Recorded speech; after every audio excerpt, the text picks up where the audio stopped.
कहानियों की दुनिया में कुछ राज ऐसे होते हैं जो सदियों तक छुपे रहते हैं।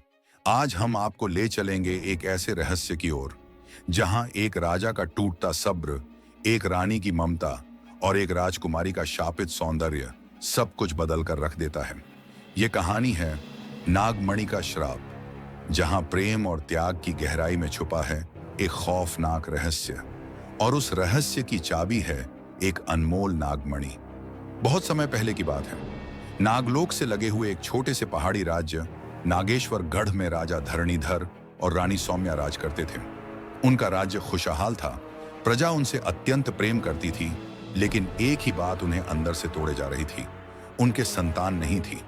सालों बीत गए, हर पूजा पाठ, हर व्रत उपवास के बाद भी रानी की कोख सूनी ही रही। एक दिन जब राजा जंगल में शिकार के लिए निकले, वे रास्ता भटक गए और एक रहस्यमयी सरोवर के किनारे पहुंचे, जहां उन्हें एक दिव्य नाग मूर्ति की झलक मिली। तभी वहां एक अद्भुत तेजस्विनी नारी प्रकट हुई।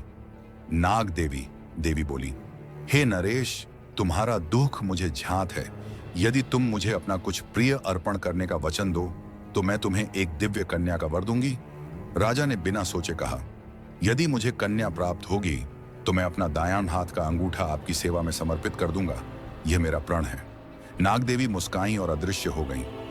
कुछ महीनों बाद रानी ने एक अत्यंत सुंदर कन्या को जन्म दिया, जिसका नाम रखा गया चंद्रप्रभा। उसके जन्म के साथ ही अंधकार जैसे भाग गया और पूरा राज्य उत्सव में डूब गया। राजा ने अपने वचन के अनुसार स्वयं अपने हाथ का अंगूठा काटकर नाग देवी की मूर्ति पर चढ़ा दिया, पर शायद किसी को नहीं पता था यह कोई वरदान नहीं बल्कि किसी पुराने श्राप की शुरुआत थी। चंद्रप्रभा एक साधारण कन्या नहीं थी, वो बचपन से ही सर्पों से बात करती थी। राजमहल में जब कोई सांप निकलता तो वह घबराने के बजाय उसके पास जाती और बात करती, और वह सांप चुपचाप लौट जाता। रानी सौम्या ने कई बार यह देखा, लेकिन हर बार राजा ने कहा, यह नाग देवी का वरदान है, इस पर प्रश्न मत उठाओ।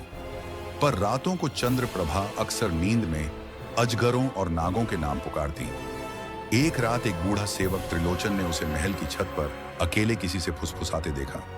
जब वह पास गया तो देखा एक विशाल लाल नाग उसकी गर्दन के पास फुंकार रहा था, और चंद्रप्रभा मुस्कुराते हुए कह रही थी, तुम मेरे सच्चे मित्र हो, मुझे अकेला मत छोड़ना। निकुंडली का रहस्य और श्राप की आहट।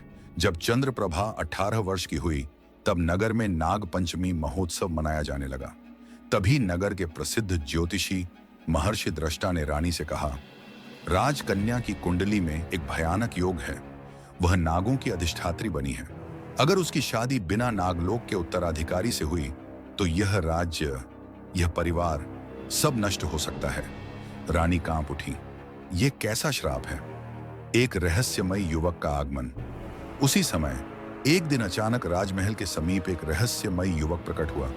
लंबे घुंघराले बाल, गहरी काली आंखें, सफेद वस्त्रों में लिपटा और गले में चमकती नीली मणि। उसका नाम था नागराज वासुकी नंदन। वह स्वयं को एक घुमक्कड़ साधु बताता था, पर किसी को नहीं पता था कि वह असल में नागलोक का राजकुमार था। चंद्रप्रभा को खोजने आया था। उनकी पहली मुलाकात नदी किनारे हुई, जहां चंद्रप्रभा अकेले बैठी हुई थी। जब नागराज ने उसके पास जाकर कहा, कितनी अद्भुत है ये प्रकृति, पर आपकी आंखें इससे भी गहरी हैं, तो चंद्रप्रभा का चेहरा लाल पड़ गया। तुम कौन हो?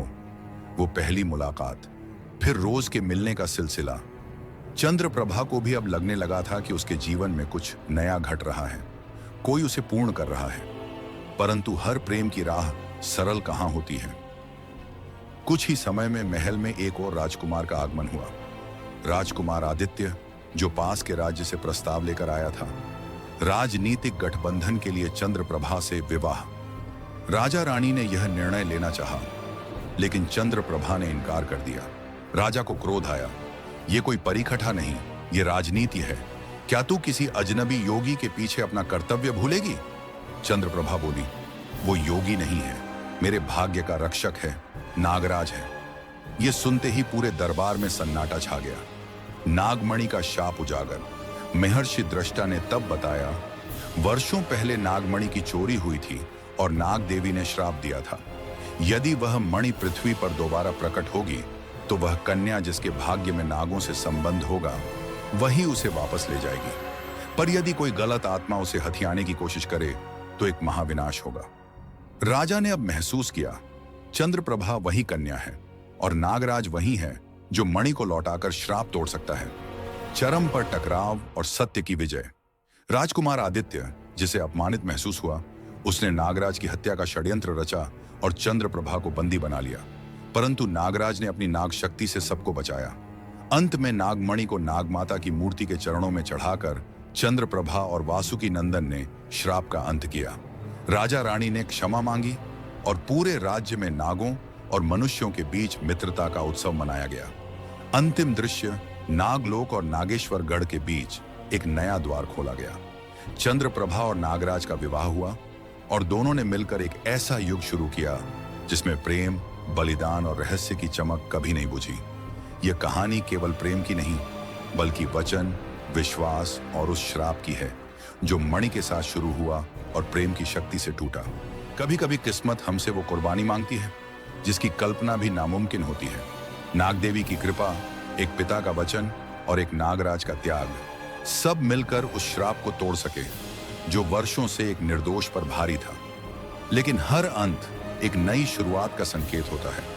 क्या यह कहानी यहीं खत्म हुई या अभी भी कुछ राज बाकी हैं? जानने के लिए जुड़िए हमारे साथ अगली रहस्यमयी कहानी में, क्योंकि ये तो बस एक शुरुआत थी। नागमणि का श्राप अभी पूरी तरह उजागर नहीं हुआ।